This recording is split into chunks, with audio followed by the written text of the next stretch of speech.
Olá, bem-vindos à nossa aula de gestão de pessoas. O tema de estudo hoje é o processo de seleção de pessoas. Esse assunto está contido no texto 4. Na aula passada, nós estudamos sobre o processo de recrutamento de pessoas. Então, uma vez atraídos os candidatos, é preciso escolher o mais adequado à vaga. Esse é o processo de seleção, é o processo de selecionar pessoas. Então, aqui é onde você vai colher informações sobre os candidatos recrutados para fazer a escolha. Qual desses candidatos apresenta as características desejadas pela organização? Visando sempre você, enquanto gestor de pessoas, aumentar a eficiência e a eficácia da equipe. Quando se está fazendo um processo de recrutamento e seleção de pessoas, principalmente aqui na etapa da seleção, você, gestor, e a sua equipe, precisa ter em conta sempre que a seleção ela tem que ter duas bases diferentes. Você tem que buscar selecionar candidatos que se encaixem no perfil do cargo a ser preenchido e também buscar candidatos que tenham o conjunto de competências necessárias para desempenhar a função desse cargo.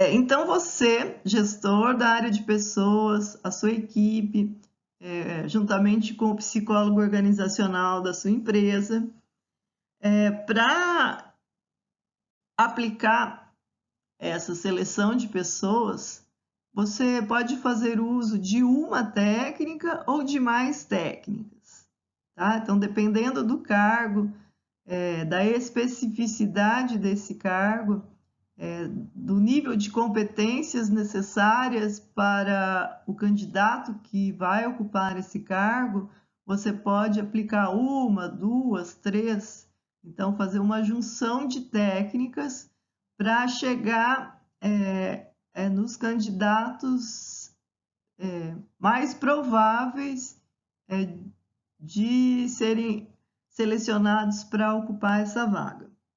Então, aqui serão apresentadas as técnicas disponíveis para que você faça uso. A primeira delas diz respeito a entrevistas pessoais. Então, nessa técnica, cada candidato conversa individualmente com uma ou mais pessoas da organização. Então, você, gestor da área de pessoas, o psicólogo organizacional, e de repente aqui também pode fazer parte da equipe de entrevista o responsável pelo setor, por exemplo, se é uma vaga que está sendo ofertada na área financeira, o diretor financeiro também pode participar da entrevista. E o que não pode ser esquecido é fazer anotações sobre o candidato, tá? Porque senão, dependendo do número de pessoas que são entrevistadas no dia, a gente pode esquecer de alguns detalhes importantes sobre os candidatos. Então, se você tem aí 5, 6, 10 candidatos que são entrevistados no dia, ao fim dessas entrevistas, você pode já ter esquecido algum detalhe em relação ao primeiro, ao segundo candidato que você entrevistou no dia.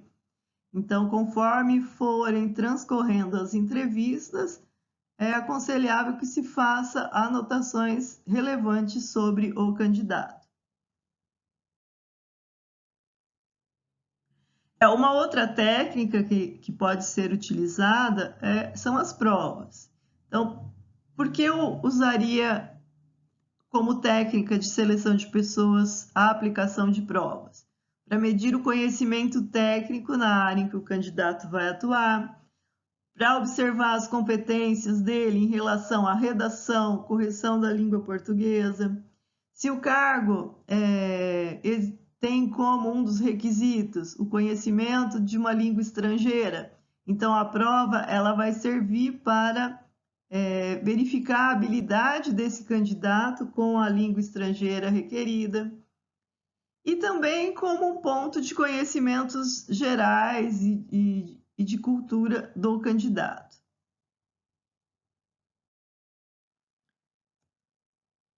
Uma outra técnica são os testes psicológicos, e aqui quando a gente coloca que uma das etapas do processo de seleção é a aplicação de um teste psicológico, muitos candidatos já ficam preocupados. Mas o que a aplicação desse teste psicológico vai demonstrar para você? Então, os testes, eles procuram medir as aptidões das pessoas e prever como estas se comportarão em situações futuras do trabalho.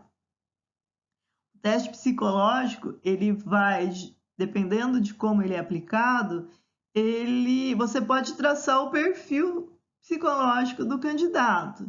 E aí você consegue identificar, numa determinada situação, a resposta desse candidato, como será? Será uma resposta...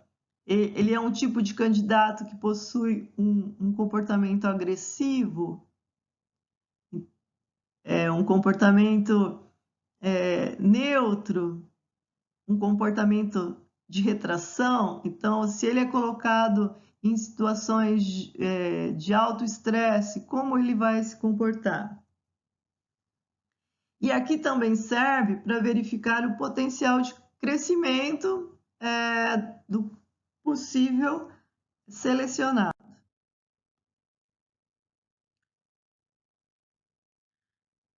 Um outro teste que pode ser aplicado é o teste de personalidade.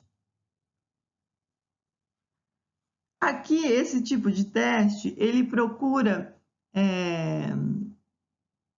mostrar para vocês, gestores da área, para o psicólogo organizacional, ele demonstra informações sobre a pessoa como um todo, ou sobre algum aspecto específico do seu comportamento, como interesses, motivações, aspirações, equilíbrio emocional. Uma outra opção são as dinâmicas de grupo. Muito interessante a aplicação de dinâmicas no processo seletivo. Aqui você vai conseguir identificar comportamentos do candidato ou dos candidatos, como o relacionamento interpessoal, se ele possui capacidade de liderança, como está o ponto dele em relação à negociação, a capacidade de trabalhar sob pressão. Ele é uma pessoa proativa ou ele é uma pessoa reativa? Entre outras características da personalidade dos candidatos. Então, a dinâmica de grupo, ela vai te dar uma visão geral sobre o candidato.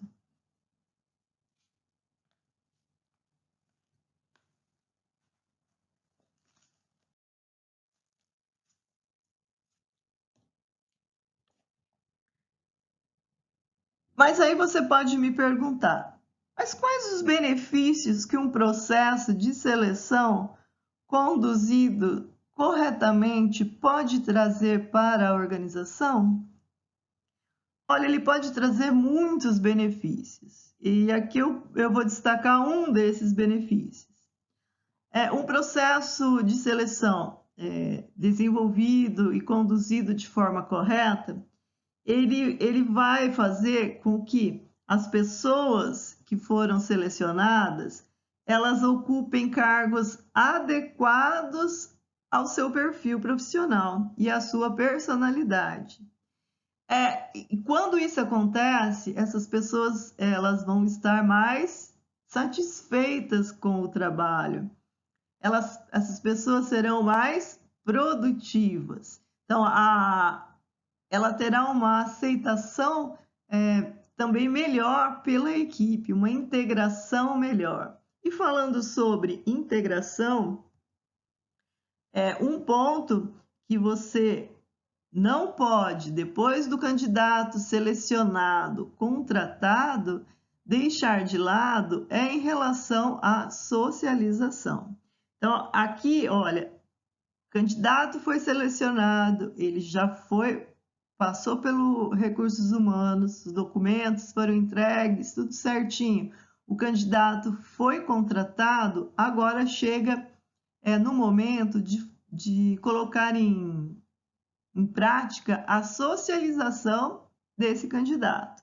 Então, é fundamental reservar um tempo nessa etapa, depois que já foi feita a contratação do novo colaborador, reservar um tempo para ambientar esse novo colaborador, para que ele se sinta bem, para que ele se sinta acolhido e possa fazer aquilo que se espera dele, sem que seja necessário ficar fazendo retrabalho, tá? Retrabalho é perda de tempo, retrabalho desmotiva o colaborador.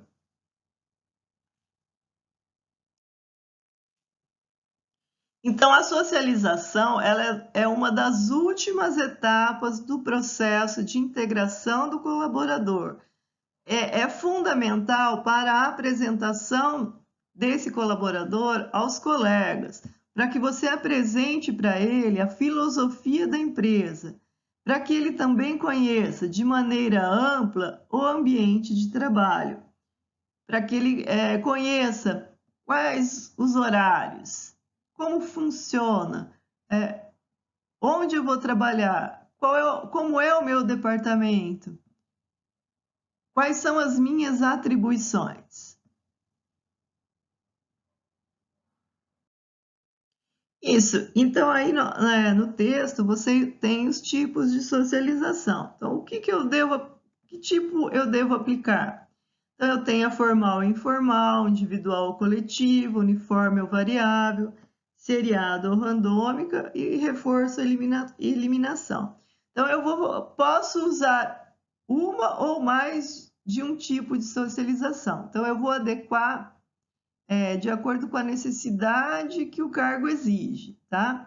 Então, eu posso aplicar, por exemplo, a formal, a seriado e a por reforço. Mas eu não posso esquecer que é muito importante trabalhar com a socialização do novo candidato.